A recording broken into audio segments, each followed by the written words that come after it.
ambicioso trayecto que su huella dejará, es el rumbo.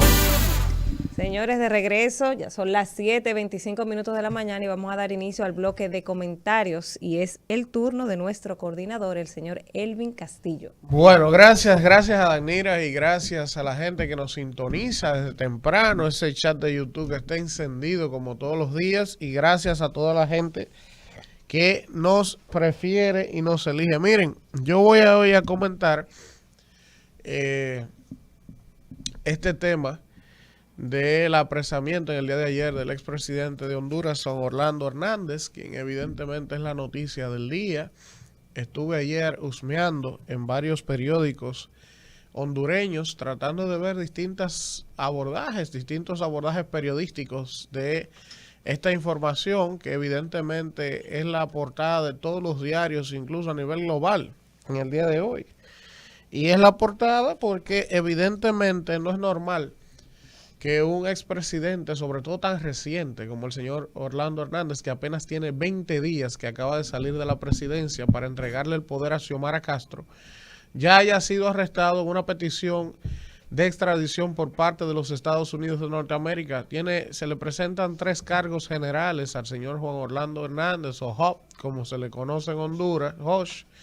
Él tiene cargos por narcotráfico y complicidad para traficar estupefacientes y drogas controladas a los Estados Unidos, también de uso de armas y de incentivar a otras personas a utilizar armas de distintos calibres precisamente en este mundo del narcotráfico.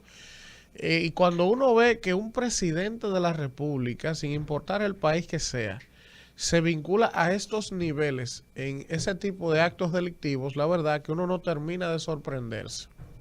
Yo, como siempre trato, esta semana hablaba el lunes de algunas similitudes o paralelismos que hay entre la situación política del Perú y lo que quizás podría llegar a pasar algún día en República Dominicana si continuamos con el derrotero que llevamos y los desaciertos de manejar y fortalecer las instituciones democráticas.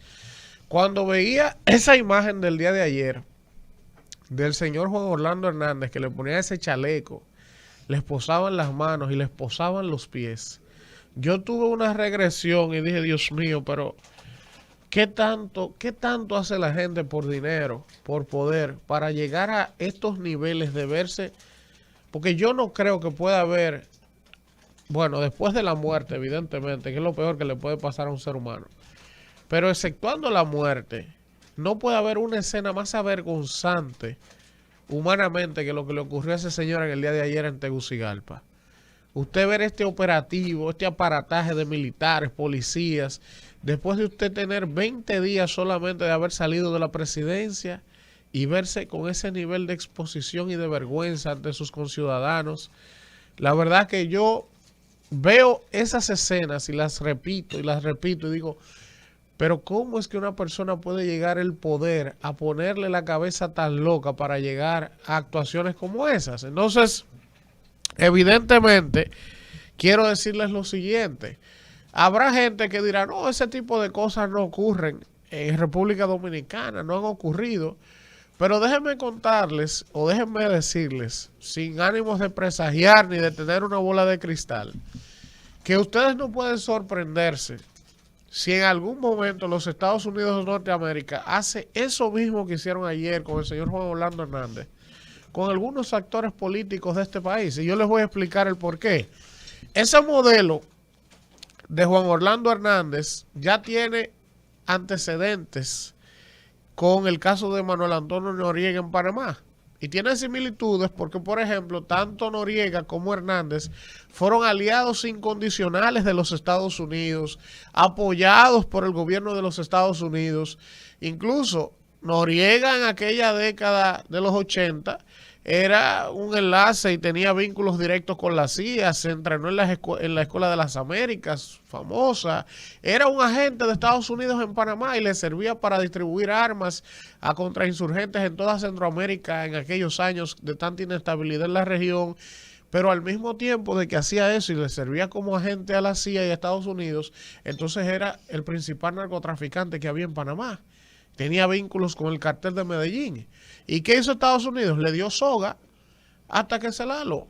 Luego cayó arrestado, una condena de 40 años a Noriega, luego se le redujo a 30, terminó arrestado tanto en Estados Unidos como en Francia, que también había pedido a Noriega en ese momento, y lo mismo, el mismo modelo pasó con Hernández.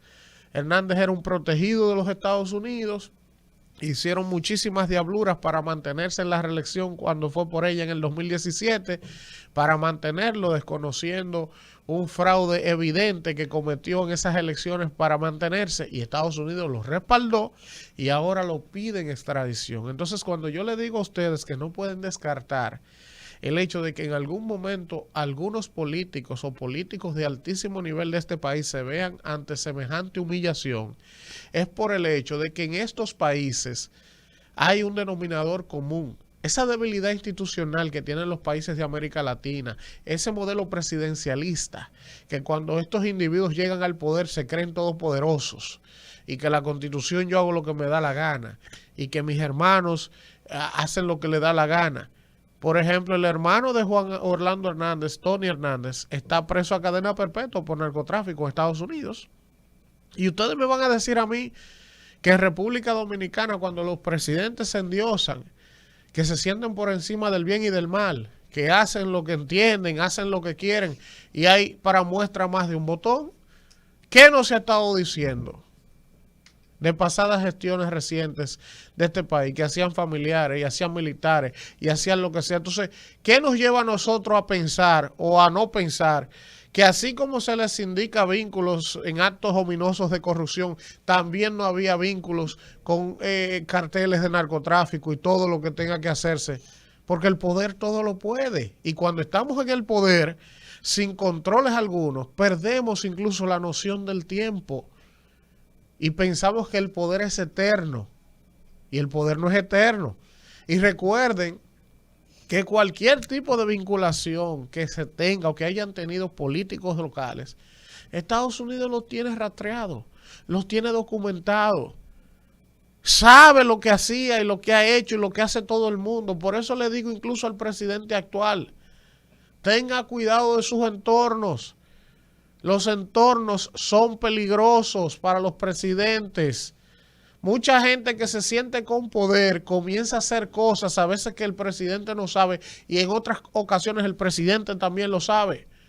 Y toman dinero y hacen compromisos y dan permiso y protegen todo tipo de personajes. Y la Embajada de Estados Unidos y el Departamento de Estado sabe y conoce cada vez que arrestan un narcotraficante, cada vez que extraditan un narcotraficante, son sometidos a interrogatorios. Y no es verdad que nadie se va a ir solo después que se ve preso, arrestado. Si tenía complicidades, si hubo promesas de protegerle, si le recibían dinero a cambio de protección. Entonces, por eso le digo, no solo al presidente actual Luis Abinader, a los expresidentes y a todos los políticos en sentido general, cuiden sus entornos, porque miren, mi hermano, esa vergüenza que pasó ese señor ayer, yo creo que solo la muerte supera una cosa como esa. Un hombre con 4 hijos, su esposa, y a 20 días de haber salido de la presidencia, y verse esposado de pies y manos y con un chaleco antibalas sin poder decir nada, con su hermano preso a cadena perpetua en Estados Unidos, y es muy probable que a él corra la misma suerte. Al final, a los políticos del patio, a los que pasaron y a los que están, solo les digo, cuiden su entorno.